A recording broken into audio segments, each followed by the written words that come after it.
guys, this is Nick here with What Game Now, and in this video I want to extend a helping hand to potential players of miniature games. Let's say you've decided to get into miniature gaming, I should say, and you're looking through the gigantic array of games and trying to figure out which one do I want to play. Well, what I'm going to do in this video is provide you some examples of things I've heard over the years through various online communities or even direct conversations. These are things that other people, and some of it is my own, but predominantly other people, I've made sure that everything on here I've heard at least from somebody else. These are things that they've expressed as being important about which games they play. Now, I do want to stress something here. This is entirely people's opinions. Okay, these are not, what I'm going to present here it's not my opinion only, these are the opinions of other people, and they're also in no particular order. So these are not in order of things that I care about. They're not necessarily in order against things that I care about. We'll get to the end. I will go through an example using myself talking through each of these points. But these are everybody's opinions. So keep that in mind. There's no right, there's no wrong. I don't want to see people going off, and no, we're not going to tolerate that. That's not the kind of area we want to create, and that's not the kind of community we want to foster. So, with that aside, let's start talking individual items here. So the first one that I want to reference is genre. And what I mean by genre is what kind of miniature game are you looking at or looking for? Some people really enjoy war games. Some people really don't. They don't want to play a war game. Some people really want to play a fantasy game, a high fantasy or low fantasy game. Maybe they want something that's near future, far future, grim dark future. Maybe they want something that's realistic or from the modern era. Maybe they want something that's historical, where this is actually grounded in reality. These are all very common things that I've heard, and this is one of the major areas that I think people start differentiating themselves. What kind of game are you looking for? Sorry, get a drink of water there. So, genre is very important. But another one that I've heard a lot is the models. And I want to take a moment and go through the models here and some of the commentary that I've heard. So, first off, models, quality. What is the quality of the sculpts? The entire argument here with the people who like the models is they don't want to play with something they don't like the look of. Okay? They want to like the look of what they're playing with. They're going to stare at these models for a long time. So, things that people usually will throw into the hat of things they consider quality. Okay, are the models old and quite frankly terrible looking by today's standards? Or are they very sharp, clean, and very new looking? General style. These include some companies make models that are a little more cartoony. Some companies make things that are a little more realistic. Grimdark is a very common style. All of these are things that I've heard people think, yeah, I like this game because it has a realistic style. Another one I put in here is the absurdity of some models, and this might be a bad word for it, but this is a kind of a catch-all term for things people look at and say that doesn't make sense or that doesn't fit. So, for example, some people don't like games where they'll see an army and then there's these like crazy over-the-top like mecha or aliens or something. And they're like, no, I don't find that interesting. It looks too crazy, too overboard. Not necessarily because they dislike the style or the quality of the models, but it just doesn't fit with what they want. Another thing I hear in here every once in a while is some things related to representation. So a very common one that I'll hear is some people do not like the pinup appearance of female models. I've heard this in reference to games like Corvus Belli. I've encountered a couple people who don't play some games related to reasons for this. And just a note here, very rarely are these the entire reason. It's usually a combination of all of these, but these are all things that I've heard. In addition to the models, we also have general game aesthetics, though. How does the battlefield look? Terrain, setup, does the game support a very cool-looking terrain setup? Does the game need a very simplistic-looking terrain setup? An example, I'll give a personal example here. One of the big reasons why I don't like Battletech Total Warfare, also known as Classic Battletech, is because the battlefields are all hex maps. I think they look absurdly cheap and they look ancient. You're looking at a battlefield that's cut up into hexes, the hills are hex hills and all that, and I feel like I'm playing a bad Minecraft mod. Again, that's just me, though. Overall army appearance. Some people are willing to tolerate models that don't look that good if the cohesive whole looks awesome. Common example here, you'll see this with people who play a lot of mass battle armies, or a lot of mass battle games, where the individual models won't actually look that good, but the overall army is a very striking, visually cool-looking force. Some other reasons I've heard of with in-game aesthetics is tokens and gaming aids. Some people don't like games that encourage or require tokens and gaming aids on the table, like mark out objectives or zones on the table, or tokens to mark effects. Some people don't like that. Next up, we have general game mechanics, and this is just enjoyment of how the game plays. The argument here from people who reference game mechanics as being important is that they want to enjoy the game that they're playing. The best way I describe this is if you play video games. Do you play the video game because it looks pretty? Do you play the video game because you like the gameplay? Is it some combination of the two? This is kind of the spectrum we're looking at here between mechanics and aesthetics. Common things, or not necessarily common, but things that I've heard people refer to. Some people like games that have alternating activations. It's I'll go with a model and you'll go with a model. Some people dislike games that use a traditional you go, I go, where I'll go with my entire army and do something. And then in addition to that, you can have issues with certain overall mechanics. For example, some people like games that encourage combined arms. They want to see a variety of units on the table. Some people dislike Hero Hammer, which is a catch-all term coined back in Warhammer Fantasy Battles to refer to an army that is almost entirely composed of heroes. There's almost no grunts. It's all the heroes. It's the Fellowship from Lord of the Rings. Your army is the Fellowship, not the Army of Gondor, for example. Next up, and this is actually independent of mechanics, is overall balance. And this isn't necessarily competitive balance, but it's more of a how valid is a very diverse selection of lists and models. You know, you don't necessarily have to, you can have a super balanced game that has no diversity, where it's like it's super balanced if you play one of these four things. A good example I could give here is a lot of trading card games tend to fall into a good example of this, where they may be very balanced, but 90% of their stuff is junk. Some people, when they look at a game, want to see, you know, instead of 90% of the game being junk, 90% of the game is worthy of play, or at least viable. You can play it and not feel like you're playing with a handicap.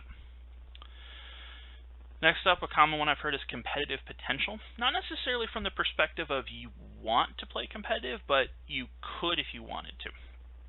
Common things you hear here are events. So how many events are there? There organized play and support for things like that.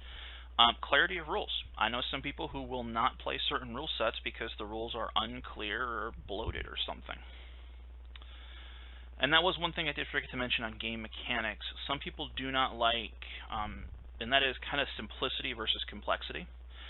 Some people want a really simple game. They look at a rule set that's 1 to 4 pages and say, that's great. They'll look at the 200-page rule set and say, no thank you. Even though the 200-page rule set might actually be easier to play. It's a kind of a strange spectrum there, that there's almost a minimum page count in my experience for an easy-to-play game. Some games that take it to one extreme are so simple they're actually difficult to play because you don't have the structure to work your way through things. Next up, we have fluff, and what I mean by this is background, universe, lore, whatever you want to call it. And the thing here is, do people care about the world? Some people can't get invested in a game if they don't care about the world it takes place in. Who are these factions? What are they fighting with? What are they fighting over? They want to know all these things. And there's a subsect of this that is, how well does the tabletop adhere to that? If you look at a game of miniature, whatever miniature game being played, how well does that reflect how that would work in the universe? And some people will reject a game because, well, it looks nothing like how it looked in the real world. A good example here is I know a lot of people who do not play Flames of War. Flames of War is it's effectively a game engine because there's a Vietnam version, there's a First World War version, there's a Second World War version, there's even a modern version. But it's made by Battlefront Games, and it is a miniature game set in a historical in history. And there are some aspects of it that don't really play like it would in the real world. For example, in a previous edition, it was very easy to cause a vehicle crew to dismount 3 to 4 times over the course of a battle, which is a little extreme if you look at historical records, that there wasn't a lot of dismounts or something. Or you'll have, almost entirely armored forces with no infantry, and even though it might be balanced, they might enjoy the gameplay, they don't like that aspect of it. And then the last one I want to reference here is community, and this refers to locally, your immediate city or surrounding cities. Region, so anything within a reasonable driving distance of you. National, what does your country do? And then worldwide, how active are these communities? What kind of community are they? And then a very important thing I want to reference here in community is, how does your community handle all of the above? That's kind of important because it's going to help dictate, you might have a game that you say, yes, this is awesome, but go back to that adherence to the tabletop, or adherence to fluff on the tabletop point. You might like a game and say, yeah, because it rewards this. But if your local community doesn't play that way, that's a thing you got to consider. Sorry, got to keep the water going. So, all of these are things that I've heard over the years when it comes to what people like and what people don't like. And I'm about to go through these item by item and tell you my opinions. So this is a stream of consciousness. I'm going to walk you through kind of a guided example. So I'll start with genre. When I play a game, what am I looking for? The short answer is the genre to me isn't super impactful. I don't mind a fantasy game. I don't mind a sci-fi game. I am generally not a fan of sports games. I like my war games, but that's mostly because I like battles and things like that. So as long as it's a war game, I'm pretty flexible on the genre. Models. This is the second to last thing that I care about. The last one being fluff.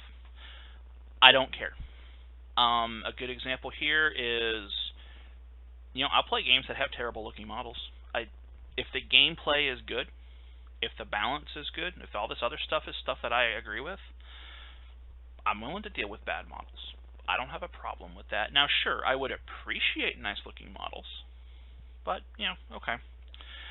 Visual style, cartoony, realistic, grimdark, no preference there. The absurdity point I mentioned above, the things that seem out of place, so long as they're consistent within the universe, I'm not too picky about it.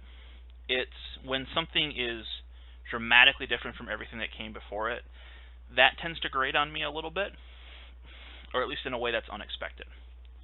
In-game aesthetics, terrain, general army appearance, things like tokens and all that, again, not really a concern on my part. If you haven't figured it out yet, the next two are mechanics and balance. These are my top 2 points. I am somebody who, I don't care how pretty the game looks. I don't care about the universe. How does it play? And how balanced is it? Those are the two most important things for me. Everything else tends to fall by the wayside to one level or another. And that's just me. For a more real-world example here, compare video games. I play older video games because I like the mechanics of the game.